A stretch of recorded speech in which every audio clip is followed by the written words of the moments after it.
Hey Gemini, and welcome to your Aries season reading. I'm just going to go ahead and jump right into it. There's somebody here that is questioning what it is that actually makes them happy. You could be dealing with a person, or this could be you. However it resonates, apply it. If it doesn't resonate, it's not your story. Somebody here has been dealing with issues of rejection and abandonment, in the way that they may always chase after what it is they can't have. So let's say your biggest fear is to be rejected and or abandoned. They're subconsciously chasing after people who are emotionally unavailable, people who can't love them. So the very thing that they're afraid of, they're terrified of, they create. So I feel like somebody here may have gotten involved with another individual who, it was really intense, passionate, maybe intended only to be like a one-night stand, but time has gone by and this person can't get you off their mind or them off of yours.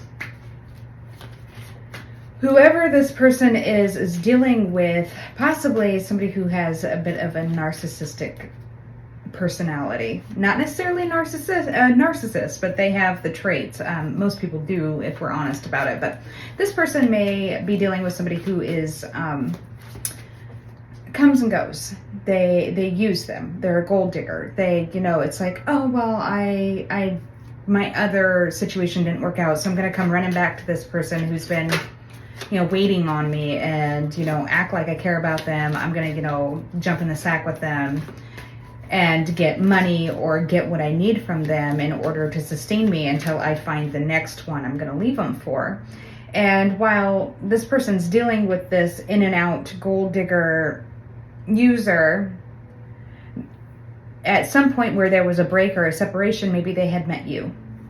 And maybe, you guys really hit things off. And then you guys fell off or fell apart, and this person, maybe you recently came back into contact with this person, or this person is coming back, whoever it is to you. And I want to warn you, not if this person hasn't come back and they're coming in, or if they recently came back, whoever this is from the past, you guys have some fond memories of each other, but I'm going to warn you that this person still has that toxic energy coming in and out of their lives, or is planning to come back. So if you've just recently reconnected, or you're going to be reconnecting with this person from the past, just know that if they fall off, or they're breadcrumbing you, or acting really distant from you, or you feel like, something's telling you there's somebody else involved, well, that's because there is. And that person is using your person for everything they're worth. Now, if this is you're being used by that person, you need to let them go, turn around, because there's somebody else who's willing to love you the right way. However, whoever the person is that's being used, and I know this is getting kind of confusing, whoever the person is who's being used by the gold digger, the person with the narcissistic traits, I think is waking up to their own bullshit, for lack of better vocabulary there. There could be, so you could be dealing with a water sign, or a earth sign, a Sagittarius, maybe a Scorpio or a Cancer, Libra. Earth sign being Gemini, or not Gemini, Capricorn, Taurus, Virgo. You could be dealing with one of those signs, but you don't have to be. Anyways, so this person comes in and out. So if it's you, there's somebody that's constantly coming in and out and leaves you for other people, then comes back. I'm sorry, I get that storyline a lot for Geminis. Like, Geminis like the crazies. You guys know how to pick them. It might be because it's a mental challenge for you to like figure these people out, because these people can't figure themselves out. I don't know what it is, but like, you are drawn to some BPD, that's for sure. Anyways, I'm just giving you a hard time. Whoever's dealing with this in and out person, whether it's you or somebody that you're involved with, is waking up to their own stuff, and they're realizing that this person literally, just lays it on them thick, and that the only reason why they stand around waiting for them is because they're dealing with some sort of childhood wounding, and I do believe they are waking up to it. Now,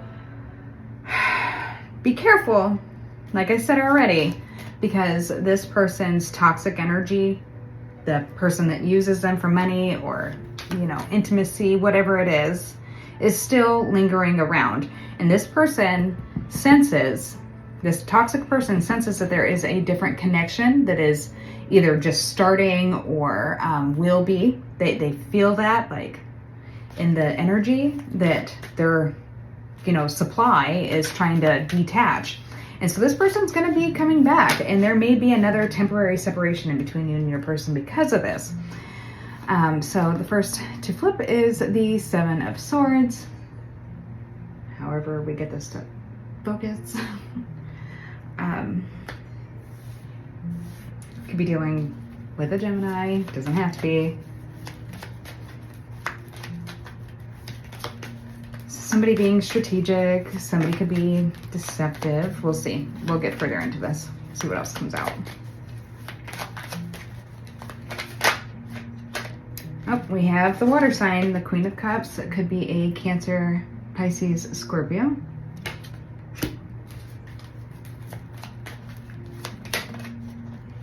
Somebody could be very emotionally manipulative. I know I just got done doing like Taurus's video, and they were dealing with, no, was it Taurus or was it Aries? I take that back. I think it was Aries who is dealing with somebody who does like the whole emotional withdrawal.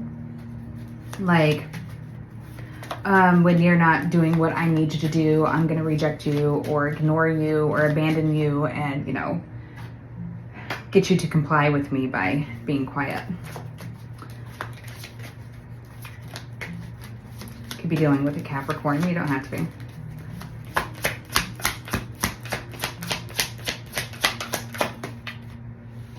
We have the Devil, Capricorn. All right, just a couple more here.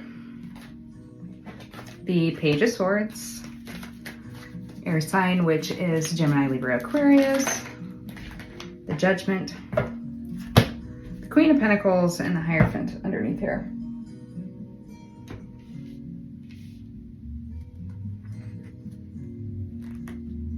The Lovers, the Temperance. Temperance has like come out for everybody so far. So there's definitely been some waiting, some, trying to chill out, bring back some kind of balance or coming to new equilibriums. I do think that people are having sudden revelations about how their inner selves affect their outer environment.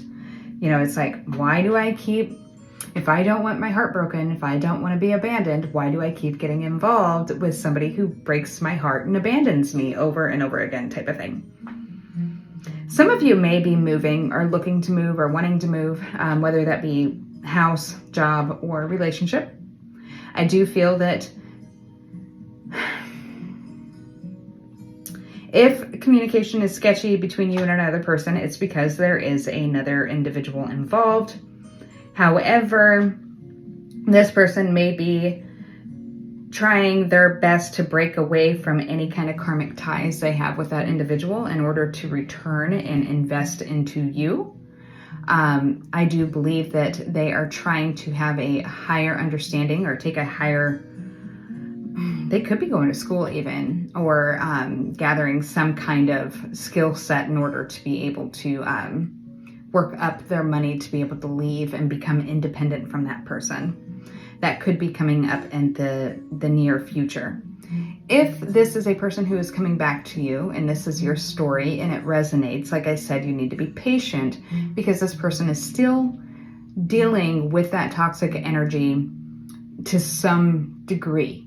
Now, it could be that they have to be in communication because they have children together or they share some kind of finances. Maybe they were married or in some kind of higher level of commitment where they shared financial or responsibilities or parenting duties, what you name it, whatever it is,